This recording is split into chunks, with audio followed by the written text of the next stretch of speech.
Dude movie Pradeep Ranganathan ഹീറോയായി അഭിനയിച്ച കീർത്തീശ്വരൻ ഇതിൻ്റെ direction, story, screenplay, dialogue എല്ലാം കീർത്തീശ്വരനാണ് ചെയ്തിരിക്കുന്നത്.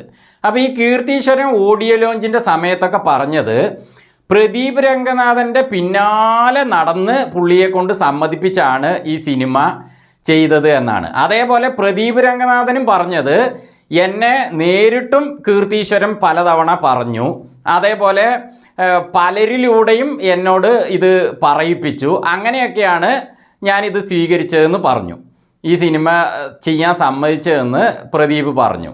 അപ്പോൾ ഈ ഡൂഡ് എന്ന അഗൻ എന്ന ഈ ക്യാരക്ടർ, അതേപോലെ ഇതിൻ്റെ കഥയിൽ നിന്ന് ഞാൻ തുടങ്ങാം. അപ്പോൾ കീർത്തീശ്വരൻ എഴുതിയ ഈ കോപ്രാട്ടി, ചാവാളി, ഈ ആക്രിക്കടയിൽ എഴുതി വെച്ച ആ സാധനത്തെ തൂക്കി വിറ്റ, അവർ പോലും വേസ്റ്റിൽ എന്ന് പോലും കരുതാത്ത ഇങ്ങനെയൊരു കഥയെ പ്രദീപ് രംഗനാഥൻ മാത്രമേ ചെയ്യുള്ളൂ എന്ന് കീർത്തീശ്വരന് നല്ല ബോധമുണ്ട്. കാരണം എന്താണെന്ന് വെച്ചാൽ ഇന്ത്യൻ ഫിലിം ഇൻഡസ്ട്രി തന്നെ ഇങ്ങനെയൊരു കോപ്രാട്ടി കഥയെ കോപ്രാട്ടി തരത്തിലൂടെ ചെയ്യാൻ കഴിയുന്ന ഏക നടൻ പ്രദീപ് രംഗനാഥനാണെന്ന് പുള്ളിക്ക് മനസ്സിലായിട്ടുണ്ട്. അതുകൊണ്ട് തന്നെ പുള്ളി ഇങ്ങേരുടെ മണ്ടയ്ക്ക് വെച്ച് കൊടുത്തിരിക്കുകയാണ് ഈ കഥയെ. ശരിക്കും പറഞ്ഞാൽ ട്രെയിനിന് തലവെച്ച് കൊടുക്കാൻ വേണ്ടി ക്ഷണിച്ച് വാ എന്ന് പലരിലൂടെ ക്ഷണിച്ച് പ്രദീപിനെ സമ്മതിപ്പിച്ച് പുള്ളിയും സമ്മതിച്ച് ചെയ്തിരിക്കുകയാണ്. അപ്പോൾ ഈ ഒരു കഥയ്ക്ക് മമിത ബൈജു മലയാളത്തിൽ നിന്ന് പോയിട്ട് ഓക്കെ പറയാൻ കാരണം എന്താണെന്ന് ഞാൻ ചിന്തിക്കുന്നത്, മമിത ബൈജു കരുതിയിട്ടുണ്ടാവും ഡ്രാഗൺ മൂവി നന്നായിട്ട് വിജയിച്ചു, ഹിറ്റായിരുന്നു പ്രദീപിൻ്റെ, അപ്പോൾ അതുപോലെ ഇതും വിജയിക്കും എന്ന് കരുതിയിട്ടാണ് അതേ ട്രെയിനിന് പോയിട്ട് മമിത ബൈജുവും തലവെച്ച് കൊടുത്തിരിക്കുന്നത്. അവരുടെ കരിയറും സ്പോയിലാകും കേട്ടോ ഇങ്ങനത്തെ ക്യാരക്ടർ ഇനി ചെയ്താൽ. അതേപോലെ തന്നെ പ്രദീപ് ഇനി മാറ്റി ചിന്തിച്ചിട്ടില്ലെങ്കിൽ, ഇതേപോലെയാണ് പുള്ളി മുന്നോട്ട് പോകുന്നതെങ്കിൽ കൂടുതൽ സിനിമയൊന്നും ജനങ്ങൾ കാണുമെന്ന് എനിക്ക് തോന്നുന്നില്ല. എൻ്റെ ഒരു എക്സ്പീരിയൻസിൽ ഞാൻ പറയുകയാണ്. കാരണം എന്തൊക്കെ കോപ്രാട്ടി തരാ പുള്ളി ഈ സിനിമയിൽ കാണിക്കുന്നത്. എപ്പോഴും പൂച്ച പാല് കുടിക്കുമോ? എന്താണ് വിചാരിച്ചിരിക്കുന്നത്? ഈ വരുന്ന ഓഡിയൻസിനെ എന്താ പൊട്ടന്മാരാ വിചാരിച്ചിരിക്കുകയാണോ? പുള്ളി എന്തൊക്കെ സ്റ്റൈല് കാണിക്കുന്നു, കീശയിൽ നിന്ന് ഇങ്ങനെ തട്ടിയിട്ട് കണ്ണട എടുത്ത് ഇടുന്നു, സിഗരറ്റ് അങ്ങനെ ഇടുന്നു, രജനി സ്റ്റൈല് പുള്ളി കാണിക്കുകയാണ്. അതേപോലെ ഫോൺ എടുത്ത് ഇങ്ങനെ ചുറ്റിയിട്ടിട്ട് കയ്യിൽ പിടിച്ചിട്ട് സെൽഫി എടുക്കും, ഇങ്ങനെയൊക്കെ ചെയ്യുന്നു. അത് പുള്ളി ചെയ്യുന്നത് നല്ല പ്രാക്ടീസ് ചെയ്തിട്ടാണ് ചെയ്യുന്നത്, മനസ്സിലാവുന്നുണ്ട്, നന്നായിട്ടുണ്ട്. പക്ഷേ ഇങ്ങനെ ഒരു കഥയ്ക്ക്, ഇങ്ങനെ ഒരു ക്യാരക്ടറിന് അത് സൂട്ടാവുമോ? ആദ്യം കഥ എങ്ങനെയുണ്ട്, അത് സൂട്ടാവുമോ എന്ന് ചിന്തിക്കണ്ടേ. പക്ഷേ പ്രദീപ് ഇതിനു മുമ്പ് ചെയ്ത ആ ഡ്രാഗൺ മൂവിയിൽ ഇതേപോലത്തെ കോപ്രാട്ടി മാറ്ററുകൾ തന്നെയാണ് ആ സിനിമയിൽ പുള്ളി ചെയ്തു വെച്ചിരിക്കുന്നത്. പക്ഷേ ആ സിനിമ എനിക്ക് നന്നായി ഇഷ്ടപ്പെട്ടിരുന്നു. അതിൻ്റെ കാരണം എന്താണെന്ന് വെച്ചാൽ പ്രദീപിൻ്റെ അഭിനയം എന്നുള്ളതല്ല, അത് ആ കഥയ്ക്ക് ആ ക്യാരക്ടർ വളരെയധികം സൂട്ടായതുകൊണ്ട് നന്നായിരുന്നു. അതുകൊണ്ട് തന്നെ ആ സിനിമ എനിക്ക് ഇഷ്ടമായി കേട്ടോ. പ്രദീപിൻ്റെ അഭിനയം അതിൽ ഇഷ്ടമായി, ആ കഥയും ഇഷ്ടമായി. കാരണം എന്താണെന്ന് വെച്ചാൽ ആ കഥ എഴുതിയിരിക്കുന്ന ആൾ അമ്മാതിരി ഒരു സംഭവം എഴുതി വെച്ച് ഞാൻ അന്തം വിട്ടുപോയി. ആ സിനിമയുടെ ഇടവേളയുടെ സമയത്തൊക്കെ കൊണ്ടുപോയി നിർത്തുന്ന ആ ഒരു ഇൻ്റർവെൽ ബ്ലോക്കൊക്കെ ഗംഭീരമായിരുന്നു. ഞാൻ വേഗം ചായ കുടിച്ചിട്ട് ഓടിക്കയറി ഇനി എന്ത് ചെയ്യുമെന്ന് ഇരുന്നു. കാരണം അത് സമൂഹത്തിന് ഒരു നല്ല പാഠം നൽകുന്നുണ്ട്. അതിൽ വിദ്യാഭ്യാസത്തെ സംബന്ധിച്ച്, ജോലിയെ സംബന്ധിച്ച്, കള്ളത്തരങ്ങൾ ചെയ്യാതെ എങ്ങനെ നല്ല രീതിയിൽ ചെയ്യണമെന്നൊരു എടുത്തു കാണിക്കുന്ന ഒരു സിനിമയായിരുന്നു ഡ്രാഗൺ മൂവി. അതുകൊണ്ട് ഓക്കെ അത്. പക്ഷേ എപ്പോഴും പൂച്ച പാല് കുടിക്കുമോ? അതാണ് എനിക്ക് ചോദിക്കാനുള്ളത്. ഈ സിനിമയിൽ പുള്ളി എന്തൊക്കെ കോലങ്ങളാണ് കെട്ടിയിരിക്കുന്നത്. പ്രണയം, അതേപോലെ ഭർത്താവ്, അതേപോലെ ഒരു തരം ഡൂഡ് പറഞ്ഞിട്ടൊരു ഫ്രണ്ട്, അതേപോലെ വേറൊരുത്തന് പുള്ളി എന്തോ ഒരു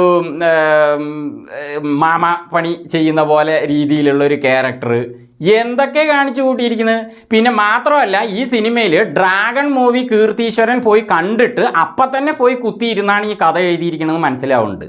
കാരണം എന്താണെന്ന് വെച്ചാൽ ഇതിലും ഡ്രാഗണിലെ പോലെ തന്നെ 3 ഹീറോയിന് ഒന്ന് കൾട്ടി വിടുന്നു, വേറൊന്നിനെ എടുക്കുന്നു, അതും കൾട്ടി വിടുന്നു, അങ്ങനത്തെ രീതിയിലാണ് സിനിമ മുന്നോട്ട് പോകുന്നത്. എന്നിട്ട് അതിൽ എന്താണോ ക്ലൈമാക്സിൽ ചെയ്തത് അതേപോലെ അങ്ങനെ കോപ്പി അടിച്ച് ഈ സിനിമയിലും ചെയ്തു വെച്ചിട്ട് എന്താ ഇത് അവസ്ഥ? വിവരവും വിദ്യാഭ്യാസവും ഉള്ളവർ ഈ സിനിമ, ഇനി വിദ്യാഭ്യാസം ഇല്ലെങ്കിലും വിവരമുള്ളവർ ഈ സിനിമ അക്സെപ്റ്റ് ചെയ്യുന്ന എനിക്ക് തോന്നിയില്ല. എനിക്ക് വിവരം എന്തായാലും ലേശം ഉണ്ടെന്ന് ഞാൻ ചിന്തിക്കുകയാണ്. അപ്പോൾ അതുകൊണ്ടാണ് ഇങ്ങനെ ഞാൻ പറഞ്ഞത്. കാരണം ഈ സിനിമ നന്നായിട്ടുണ്ട് പറയണവരുടെ വിവരം എത്രത്തോളം ആണെന്ന് നമുക്ക് ചിന്തിക്കാവുന്നേ ഉള്ളൂ. ഇത് ആരൊക്കെ ഓക്കെ എന്ന് പറയുന്നു പറഞ്ഞാൽ സ്വന്തമായ അഭിപ്രായമില്ലാതെ സിനിമയ്ക്ക് പോയിട്ട് മറ്റുള്ളവർ നല്ലത് പറയുമ്പോൾ അവർ പറയണതാണ് ശരി എന്ന് പറഞ്ഞിട്ട് സിനിമാ തിയേറ്ററിൽ പോയി പല്ലിളിക്കുകയും കയ്യടിക്കുകയും ഒക്കെ ചെയ്യില്ലേ, അവർക്ക് വേണമെങ്കിൽ ഈ സിനിമ സൂട്ടാവും. സ്വന്തം അഭിപ്രായം ഇല്ലാത്തവർ, സ്വന്തമായിട്ട് വിവരമുള്ളവർ. അപ്പോൾ ഈ സിനിമയ്ക്ക് ഫാമിലിയായിട്ട് പോകണമെങ്കിൽ നമ്മൾ വീടൊക്കെ പൂട്ടിയിട്ട് പോകുമ്പോൾ സ്വർണ്ണോ അല്ലെങ്കിൽ നമ്മുടെ വിലപ്പെട്ട ആധാരോ പണമോ ഒക്കെ വളരെയധികം താക്കോല് വെച്ച് പൂട്ടിയിട്ടല്ലേ ഈ സിനിമയ്ക്ക് പോവുക. അതേപോലെ നമ്മുടെ തലച്ചോറ് അഴിച്ച് ഭദ്രമായിട്ട് പൂട്ടി വെച്ചിട്ട് തലച്ചോറ് ഇല്ലാതെ വേണം ഈ സിനിമയ്ക്ക് പോകാൻ. കാരണം ഈ സിനിമ പോയി കണ്ടിട്ട് വന്നു കഴിഞ്ഞാൽ തലച്ചോറ് ഡാമേജ് ആവും. അതുപോലത്തെ ഒരു കഥ. എന്ത് പറഞ്ഞാൽ സിനിമ കഴിഞ്ഞ് ഇറങ്ങുമ്പോൾ ചിരിച്ചുകൊണ്ടാണ് ഇറങ്ങിയത്, ദേഷ്യം വന്നിട്ട്. അതേപോലെ മറ്റൊരു കഥാപാത്രം മന്ത്രിയായിട്ട് വരുന്ന ശരത് കുമാർ, അങ്ങേര് എന്തൊക്കെ ഊളത്തര കാണിക്കുന്നത്. അതും ഒരു സുഖമില്ലാത്ത കഥാപാത്രം. മൊത്തത്തിൽ ഒരു അഴുക്ക് പിടിച്ച അവസ്ഥയിൽ അറിയാതെ പോയിട്ട് ചെളിയിൽ അങ്ങോട്ട് ചാടിയിട്ട് എഴുന്നേറ്റ് ഓടി വന്ന പോലെ ഉണ്ട് ഈ സിനിമ കണ്ടപ്പോൾ.